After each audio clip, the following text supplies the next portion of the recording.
চলতি বছরের ৩১ মার্চ ও ২ এপ্রিল বেনজিরের ঘরে আলাদিনের চেরাগ এবং বনের জমিতে বেনজিরের রিসোর্ট এই শিরোনামে দুটি অনুসন্ধানী প্রতিবেদন প্রকাশিত হয় দৈনিক কালে কণ্ঠ পত্রিকায়।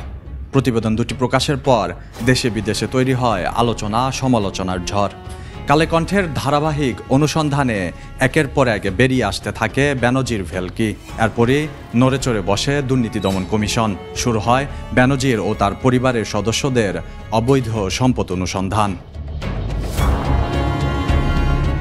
এবার বেনজির আহমেদ, তার স্ত্রী ও দুই মেয়ের মোট ৪৩,৪৬,৭২,১৫২ টাকা মূল্যের অবৈধ সম্পদের সন্ধান পেয়েছে দুর্নীতি দমন কমিশন।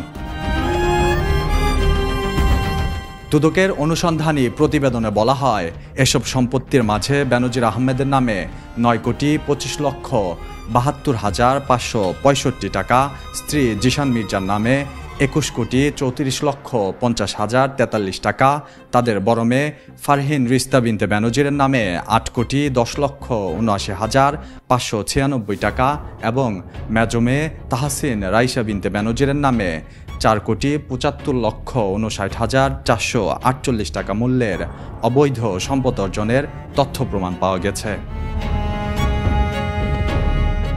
প্রাথমিক অনুসন্ধানে বিপুল পরিমাণ এই সম্পত্তিকে আয় বহির্ভূত উল্লেখ করে গেল মঙ্গলবার দুদকের প্রধান কার্যালয় থেকে বেনজির, তার স্ত্রী ও দুই মেয়ের আয়ের বিবরণী ২১ কর্মদিবসের মধ্যে দাখিলের জন্য নোটিশ জারি করা হয়েছে।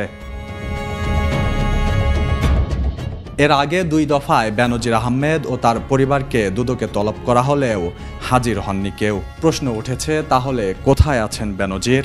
চলুন এবার তা জেনে নেওয়া যাক। অনুসন্ধান বলছে, গত ৩১ মার্চ ও ২ এপ্রিল কালের কণ্ঠে সংবাদ প্রকাশের পরপরই স্ত্রীর চিকিৎসার নামে পরিবারসহ সিঙ্গাপুরে পাড়ি জমান বেনজির। সেখান থেকে তারা বেনজিরের কেনা মালয়েশিয়ার বাড়িতে গিয়ে ওঠেন। এরপর মালয়েশিয়া থেকে সপরিবারে চলে যান দুবাই। পরিবারের সদস্যদের সেখানে রেখে বেনজির আহমেদ বর্তমানে পর্তুগালে অবস্থান করছেন বলে বিভিন্ন সূত্রে জানা যায়।